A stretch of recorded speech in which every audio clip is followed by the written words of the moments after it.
5th fastest place. Young Jason Vincent lives down the road at Earl Shilton. He's a local man. Jim Moodie from Glasgow stormed round to grab 4th fastest. Steve Ives, who is a real quickie on the 400 Yamaha 4-stroke, is in the middle of the row. Then it's Jamie Whitham on the Suzuki 2-stroke, and David Heel, having his first ride in 6 weeks after a broken scaphoid bone, that's in the wrist, is on pole position. But there, young Jason Vincent, son of the former British sidecar champion, many times British sidecar champion, Vincent, his father, of course, just Chris Vincent, the VSA rider. He's there, just 19 years of age. There, alongside him, Jim Moodie. He's the Scot, if you remember, we saw bouncing all over the place, having a tremendous ride at Mallory Park last year.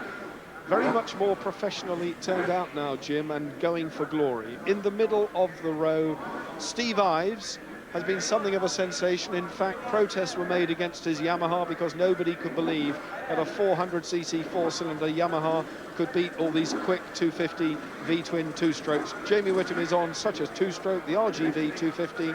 Team Grant Suzuki for Jamie Whitham, and David Heel alongside him. Remember, he's had this broken wrist. He fell off at Mondello Park in Ireland and damaged his wrist. They've actually taken the plaster off so that he can race with it. He doesn't appear to be suffering any undue discomfort, having gone round in a very quick 1:47.53.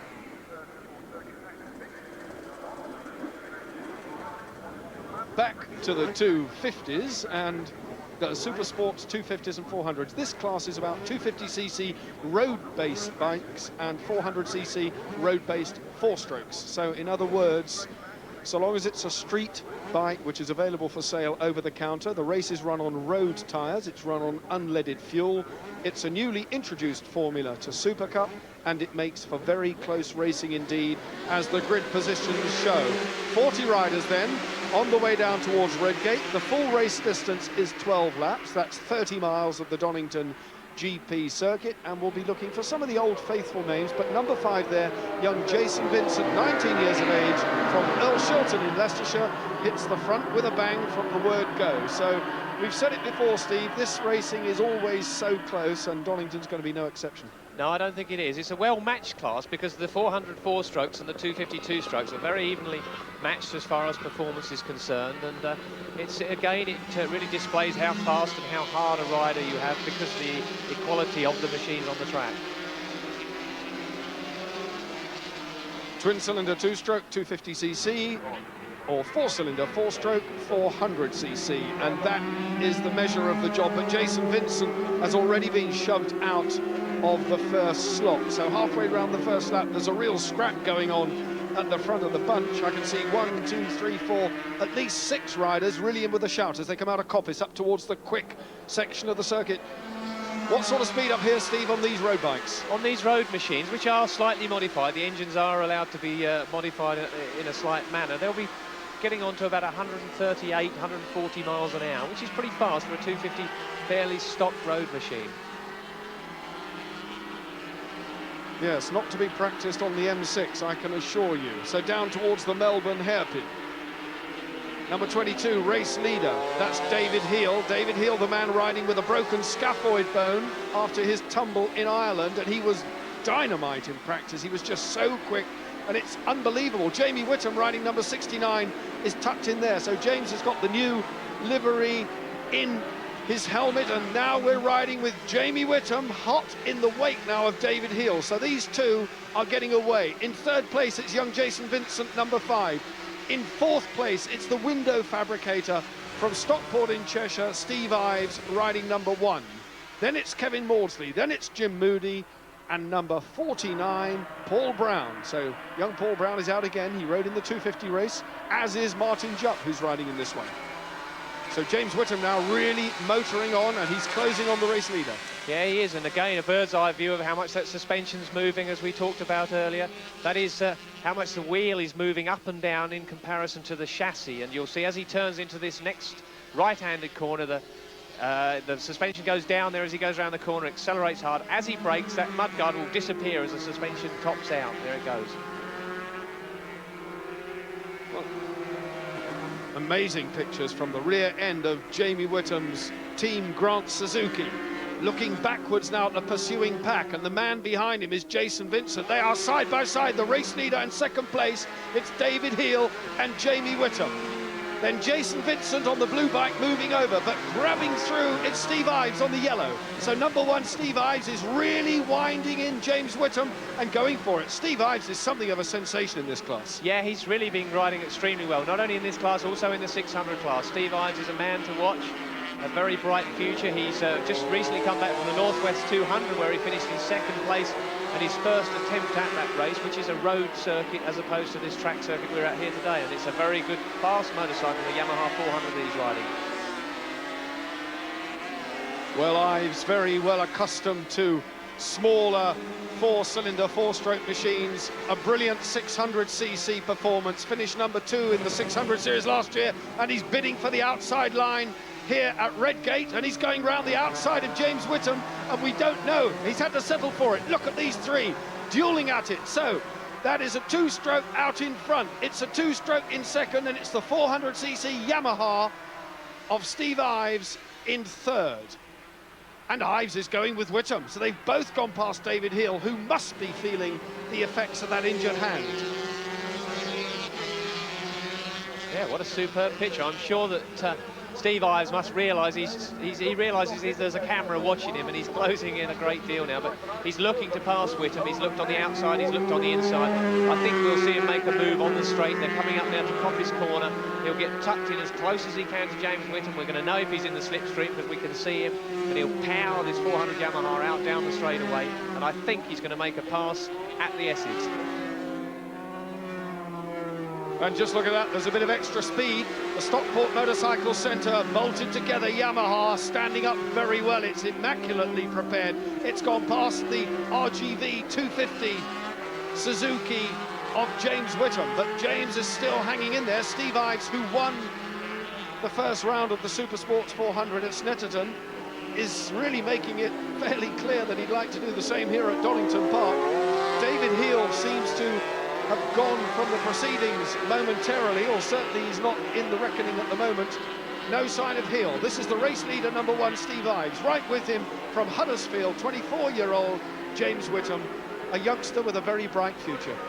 Yeah, James is bang back on form again, riding for the Mick Grant Suzuki team. He really has got a lot more confidence than he had last year. Here we go back to the overtaker manoeuvre. Steve Ives comes out onto the straight much faster than Jamie Whitham. He has the power, and I said he was going to pass him at the S's, but he was able to do it before he even got to the S's, and that way had a clear run. Well, now I think what we're going to see is James Whitham, if he can hang on to the back of Steve Ives, tuck himself in. But up into third place now has gone Kevin Mordsley, and Kevin Mordsley was one of the riders who was just a little bit suspicious about the makeup of that 400cc Yamaha that is out front of this race, to such an extent that the ACU, that's the governing body of the motorcycle sport in the UK, the ACU stripped and measured Steve Ives' Yamaha after Snetterton just to make sure that it was a bog standard road bike, because that is what the formula demands. It was indeed perfectly standard. It was just very, very nicely put together, beautifully prepared, and a little bit of credit, too, has to go to Steve Ives for the way he rides it, but he's had to give second best there to Jamie Whitham, who squeezes through at the S's. Down towards the Melbourne loop again. It's Ives and Whitham. Whitham only just half a length in front, taking the wide line, but he's better on the brakes. Yeah, the Suzuki, the little 250 Suzuki is a little bit lighter than the 400 Yamaha, so it should have the advantage under braking, because if it's lighter, it will stop easier, but Steve Ives seems to have the top-end performance on the straights. Whitham locked. He put the brakes on so hard the front there, you saw the rear wheel rise in the air as he slammed those brakes on. The forks bottomed out, and it lifted the rear wheel 3 or 4 inches into the air as he braked there for the Goddards. Well, third place man Kevin Mordsley is some 2.5 seconds off this leading duo now, but he's looking for a better result here at Donington. He was motoring well at Snetterton, and then had all sorts of problems. The engine blew, he went off, crashed the bike, so not a very happy man at all was Kevin Mordsley. But certainly third place will be good enough here for him. Jamie Whitham takes the fastest lap. Paul Brown, number 49, Paul Brown, now up to 4th place. So that man that's got an injured shoulder, he's going really well.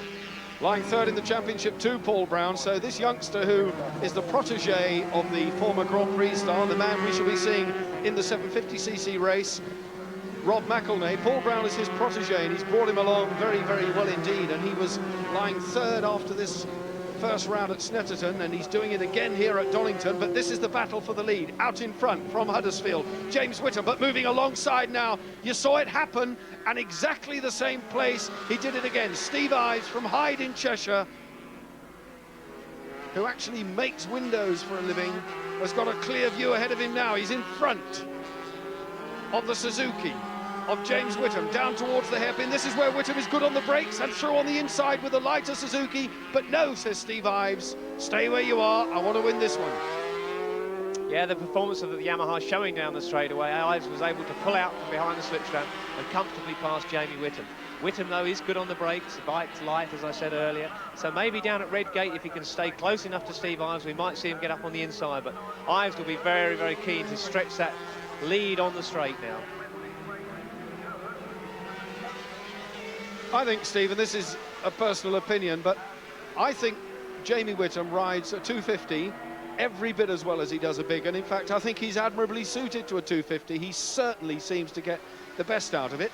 Paul Brown, number 49, has now gone up to 3rd place, so an amazing ride for Paul Brown, but he is some 6.5 seconds off the leading pair. But look at the freight train of activity behind Paul Brown. It's Kevin Mordsley, Jim Moodie, Jason Vincent, then it's McWilliams, then it's young Jeffries. They're all in there, and Paul Brown is leading the charge. Yeah, having recently switched from a Kawasaki to Suzuki, this is the first time I believe he's raced a 250 Suzuki here today, and it certainly seems to be suiting him pretty well because he's charged through that pack. There we have number 49, Paul Brown, who has a suspected damaged collarbone. To such an extent that he didn't go out in the second practice session. The times that he used to get on the grid were the times he gained from the first time session. He fell halfway through the first time session, didn't make the second session. We didn't know if he'd make the line, but not only did he make the line, he's making 3rd place at the moment. So that's a testimony to the stamina and the grit and determination of this 22-year-old from Humberside. Paul Brown then has got a lot of activity going on behind him and squeezing out and going past. That's Kevin Mordsley. So Mordsley has reclaimed 3rd place. Kevin Mordsley then up to 3rd. Well, I'm not sure whether Paul Brown had a problem there with his shoulder or whether he missed a gear. I think he possibly went into the chicane there in 3rd gear instead of 2nd gear. As he turned on the power, it wasn't there because he was in the wrong gear. But a very easy mistake, and if it's a new machine that he's riding, that would be possibly the reason that he got it mixed up. Well, Mordsley on an RGV 250 Suzuki again. The Team Hayes bike is up into 3rd place, having gone back past Paul Brown. So Brown then down into 4th. Mordsley from Blackpool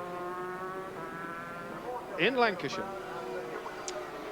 A bit disappointing for Paul Brown after he worked his way through to the front of that pack, and now he's dropped back again. So with any kind of luck, he'll be able to grab that 3rd spot again before the finish. Well, a little under 6 laps then for Steve Ives to do, but Kevin Mordsley still there, dragging out from Paul Brown. Mordsley is the man who won the 1991 Spring Cup Supersport 400 series, so he won a championship very early in the year. He obviously has taken to this class like a duck to water. Just look at the little Suzuki juddering around there. And there's Jim Moodie, number 15, the very distinctive livery of Jim Moodie. Whitham has turned in a quick one, and he's doing his best now to get past that Yamaha of Steve Ives. But Ives really a force to be reckoned with. Jim Moodie is on another FZR 400 Yamaha, so there are at least 2 of these 400cc 4-strokes in the top 6. And Steve, it wasn't generally accepted that they'd be competitive. No, the FZR 400 Yamaha has been extremely competitive on road circuits, especially in the Isle of Man TT last year, but I don't think anyone really expected it to be quite as competitive as it's turned out, and I think we'll be seeing a lot more 400 Yamahas in this form and racing in the future. Well, in motorcycle racing, and it's said to me many, many times, reliability doesn't even seem to be a feature. They just keep on going, whether they're 2-strokes, 4-strokes or whatever. We see very few breakdowns, but as you see, there are one or two fellas step off them from time to time, but as far as the mechanics and the workings of the bike, everything seems to hold together very well. This is the battle for third, fourth. There's Paul Brown in fourth place. And fifth. Jim Moodie is in fifth and pushing hard. So a very tough Scot, Jim Moodie, has got young Paul Brown, a rider with much less experience, in front of him. And I suspect that Jim Moodie might be able to relegate the youngster, bearing in mind too that he does have a painful shoulder. Yeah, and he is on the what looks to be the faster machine at the moment, so there's a good chance that when we get round to the straight here, we'll see Moodie make a move.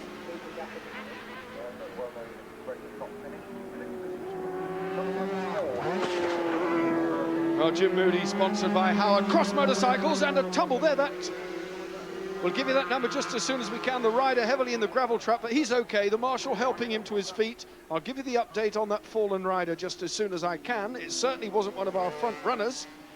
It was Kevin Mordsley. It was Kevin Mordsley, the third place man. Kevin Mordsley has dumped it in the gravel, but as you can see, he's on his feet. He's upset about it because he was in a good place. But Mordsley okay, but that opens up the race now for further down the order. That means Brown, Moodie, Vincent, McWilliams all move up one. This, however, the battle for first and second. And Steve, it's a pity we didn't see what happened there to Kevin Mordsley. Yeah, it is a shame what happened. I think it was as he was entering the corner, he was probably just trying to grab back some of this advantage that these two have. 4 laps to go, he probably thought he needed to get a spurt on, but it's ended in tears, unfortunately. Well, bad news from the Blackpool Flyer there. Nicknamed, incidentally, the Angry Gerbil. Well, I bet he's very angry at the moment with that one because he was on for 15 points and it's all come to nothing. He's going to have to wait now till Brands Hatch before he can nail his place onto the leaderboard. So nothing from Snetterton and nothing from Donington, very sadly, for Kevin Mordsley. But Steve Ives about to repeat, or certainly fully intends to repeat, his Snetterton success with a storming win here at Donington. But James Whitham, I've never seen the lad ride as well as he is at the moment. He really has clicked with this RGV Team Grant Suzuki, and it could go to Jamie at the end of the day, I think. Yeah, I think Jamie's not finished yet. He's having a look on the inside here. I don't think he can do it there, but I think he's sitting pretty comfortably. He doesn't really have the speed, but he does have the braking ability and the riding ability, so it's going to be a tussle, and again, I think we'll be down to those S's on the last lap is where we'll see it done. We'll just watch this on the brakes now, as they both sit up. Jamie Whitham is on the outside, but he demonstrated to Steve Ives there, who's just nipped round at a colossal 84.34 miles an hour from a production road bike. That is incredible, and James Whitham now has just demonstrated that he can creep up on the brakes anytime, and the Huddersfield Flyer has just about got enough gall, I think, to stick it up the inside when it really matters, maybe going into the last 1 or 2 turns.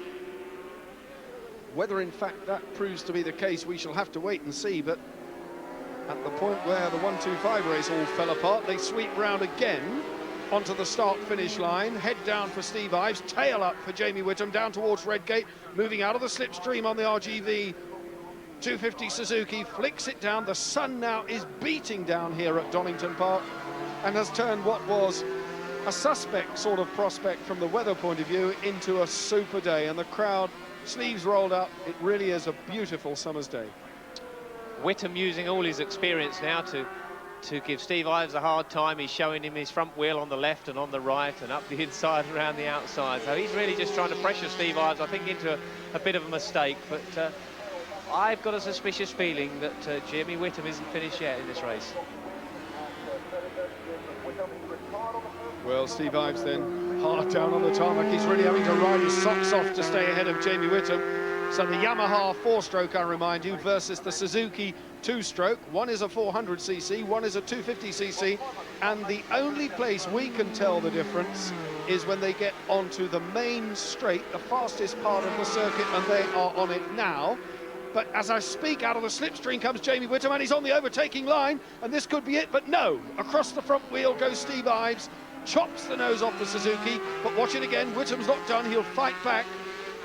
And we still have, after this, another lap, 2 laps, I beg your pardon, of the Donington circuit to do, so it's still wide open. Jamie Whitham will have had his race team talk by mentor Mick Grant before this, and I can well imagine he said, hang back till the end, lad, and that looks as though it's Jamie Whitham's doing. But having said that, 25-year-old Steve Ives, such a mature rider, looking so safe, so under control. Who knows, maybe Steve Ives has something left. I don't think we're going to know till that flag comes down. Sits up, riding well, Ives. And Jamie Whitham, who's seen the ups and downs of motorcycle racing, quite literally, in fact, and has a very mature head on his shoulders, as Steve Parrish quite rightly said, is certainly pressing Steve Ives now. And these two are now 14.2 seconds away from the third and fourth place men. And Moodie has now gone past young Jason Vincent. Moodie is up into fourth place. All he's got to do is wheel in Paul Brown, and I think the question mark now is whether Brown's fitness can stand the pace. But at the front, a magnificent battle. It's just a feeling, just a feeling in the back of my mind that Jamie Whitham is pacing himself this one. I don't know. Steve, I might be wrong, but it certainly looks as though he's got something up his sleeve. Yes, he does, and Steve Ives took a quick look over his shoulder. He knows that Whitham's there, and Whitham's taking the outside line, but I think it'll be done on the last lap. Whitham's just weighing things up. Well, down in sixth place, Jeremy McWilliams on the Queen's University Belfast bike is forcing on well, but it's nothing compared to what's happening here. This is going to go all the way down to the wire. 1 lap to go when they come past the start-finish area this time. They're sprinting up the hill now towards Goddard's, which is a very tricky off-camber left-hander. And Steve Ives doesn't want to push the front end of those road tyres out too much, because he might just drop the Yamaha in a big way. With 1 lap to go now, over the line they go. Jamie Whitham tucked in the slipstream, and if he's going to do it, he'll do it this lap. Yep, here we go. Now this is where we get rid of all the bluffing, because every one of these guys we're looking at here wants to win this race. So Whitham will be trying, he'll be trying to get in the slipstream of Steve Ives. If he's going to do it, it'll be done on the brakes, and I think it would possibly be at the S's, but I might be wrong. What's going through James's head now?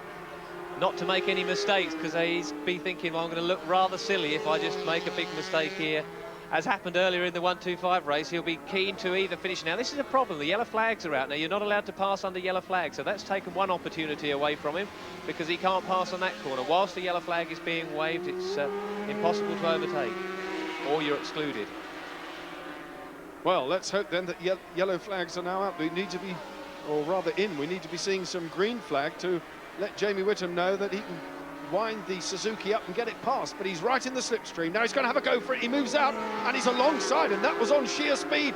But look at Steve Ives, and Ives is on the inside line. James is there, though, across the front.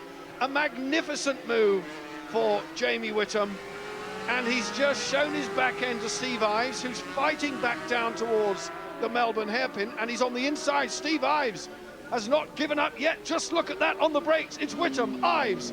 One of them surely has to give here, but no, it's James on the power. Up towards the climb, the left-hander of Goddard's, a look over the shoulder, and he's dropping Steve Ives away. The Team Grant RGV 250 Suzuki is going to pull this one off. Look at Steve Ives, he's going to have to settle for 17 points here in the sprint to the line. Jamie Whitham gets it from Steve Ives. A beautifully calculated and judged race. Yeah, and Steve Ives rode a great race, but he was taught a lesson by after there, Jamie Whitham, because he just did him where he needed to. There it is then. There's your race winner, a magnificent 400 Supersports victory for James Whitham, and I think he will have had no greater satisfaction from any of his wins.